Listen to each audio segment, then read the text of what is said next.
Okay, so I have put in, I don't know, maybe about 3 tablespoons of avocado oil and half of an onion that I diced up. And this is the freshest venison, ground venison, that my dear friend and caretaker of our farm, Dwight, um, gets for us, and he freezes it. He shoots it. He immediately dresses it and cuts it up, puts it in ice water.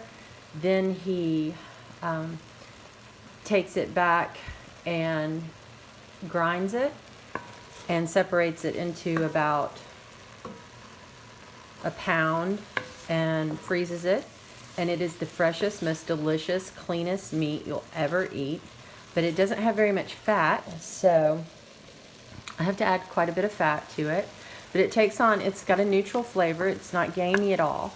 It takes on any flavor that you add. So you can, I use it for Mexican food, and I just add cumin and chili powder and garlic, and then I'm gonna make Italian today. So this is gonna be oregano and maybe some basil and a little bay maybe, and still this part's a little still frozen.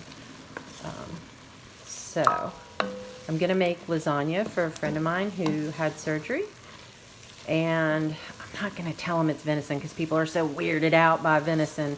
They love it. And then after they eat it and they like rave about it and everything, then I go, oh, that was venison that Dwight shot and cooked or shot and processed. But anyway, so I'm gonna let this brown up and then I'll come back. Okay, we're back, and the meat and the onions are all brown, but there's, I guess, like a little bit that's still okay. And I want to give a shout out to my son. He's the one who carved this spoon at Waldorf, and I use it when I'm making stews or chili or something like that because I think it adds just a little bit more love to the dish. Okay, now what we got here is a little bit of basil, dry basil from some basil plants we had, garlic, salt, oregano, and canned tomatoes. Normally I use canned tomatoes from our farm. I don't, but we have this woman who will do it on the halves. So she'll can all of them, probably get about 100 cans of tomatoes, and she'll take 50 and give us 50. And that's what I usually use, but I ran out here at the house. They're all at the farm, so I'm going to use whatever this is. Okay, so let's put a little bit of basil, a little bit of oregano,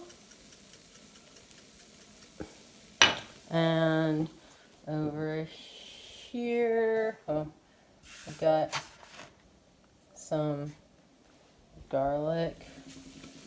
All right, so I got that going. Let's put just a little bit more basil in there. Okay, and then we'll put the tomatoes in. All right, so gonna let this cook down. So I don't know. I'm gonna cook it for probably, I don't know, whatever it takes. About, turn that up a little bit. Put the lid on it.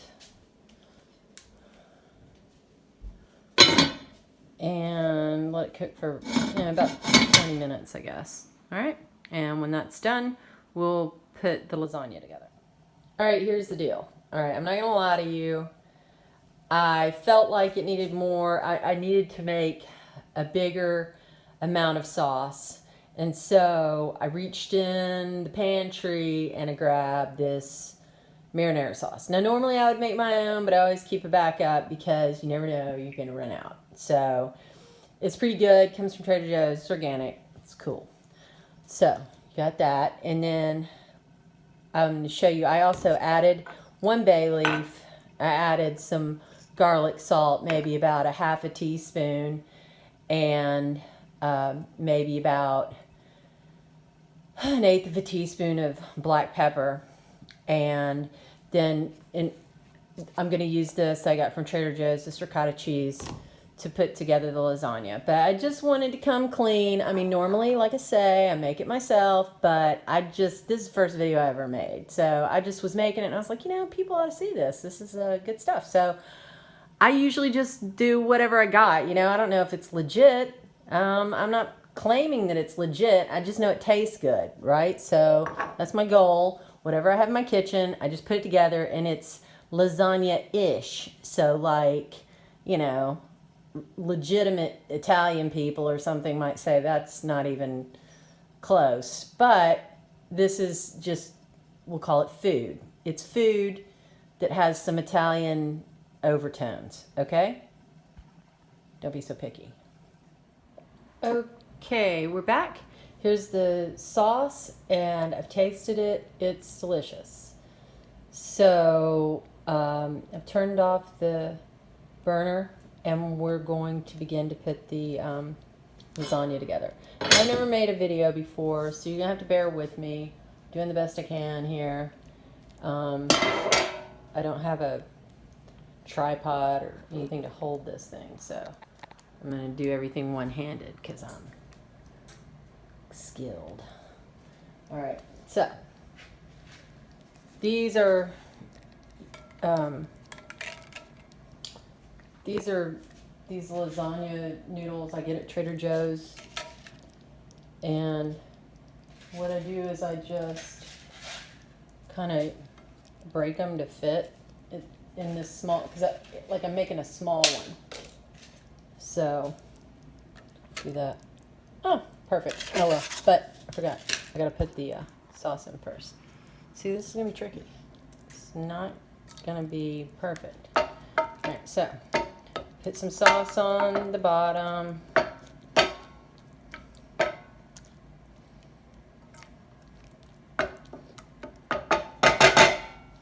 And then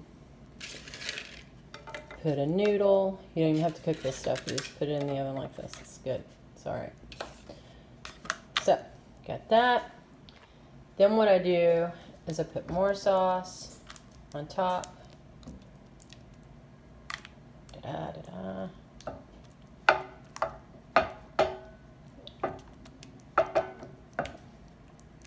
All right. And now I'm going to open this ricotta cheese one-handed.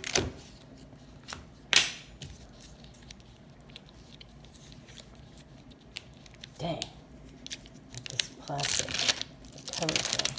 All right. It's all good. Got it. No problem. All right. Handle this.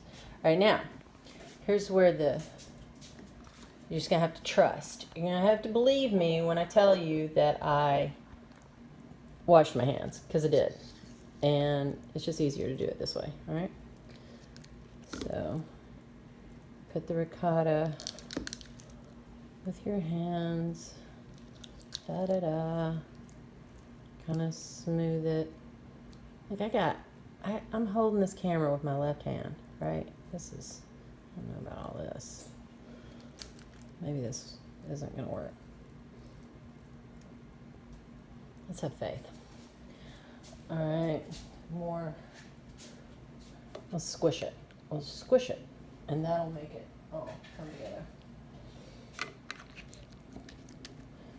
And then we'll break another one.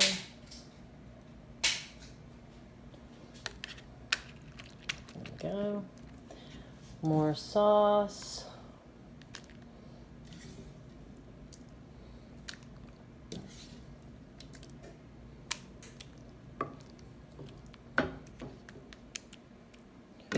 All right, gonna go over here. More ricotta.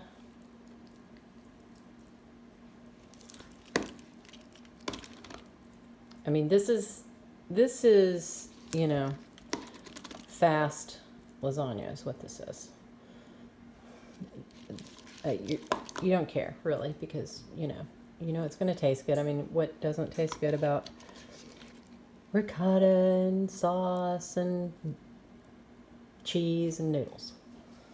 Everybody needs to just lighten up. It's all gonna be good.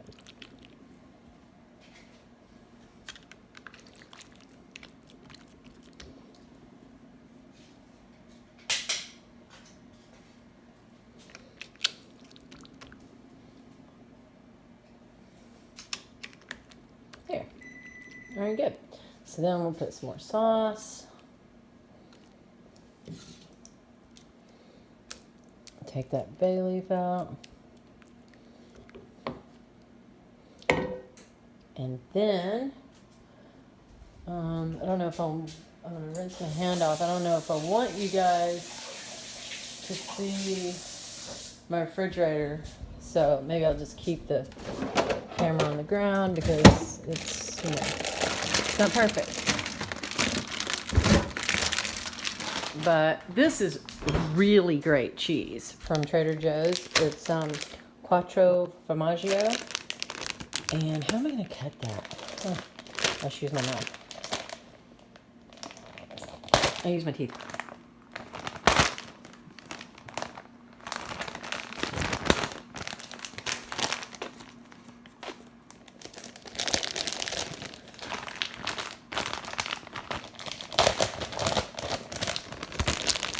I'd say I got skills.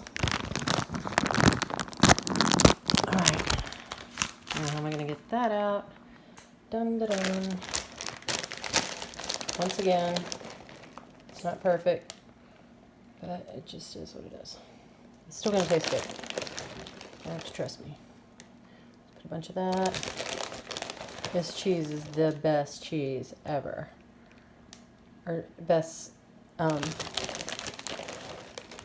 combination of cheeses, and it's real easy. Just fill it up, and you take it. I've got the oven on 375. And I don't know, I keep that in there for about, I don't know, 40 minutes. Maybe 45. Alright. Alright, time has passed. Not quite 40 minutes, not quite 45 minutes, but I'm sensing that it's done. I just got a good feeling. About halfway through, I put this tin foil on top. Just I thought the cheese was getting a little too brown, and I wanted it to maintain the heat and cook a little bit more, so make sure the noodles were good and done. But there it is. It looks delicious. And so here's the thing. I'm going to trick these friends of mine. I'm not going to tell them that it's venison. They're not going to know. They're going to love it. It's going to be delicious. And I tricked you too. This is not a video about cooking venison lasagna. This is a video to send you a message. Oh, I made this kale salad that I'm going to take too. So it's got some kale, some carrots, some tomatoes, oil and vinegar, salt and pepper, a little bit of lemon juice, blah, blah, blah. Anyway, this video is so that I can give you a message. Love one another. Love the Lord your God with all your heart, and love your neighbor. If you have not reconciled with your neighbor or your brother, do it now. It will bring you peace, and it will bring the world peace. God loves you.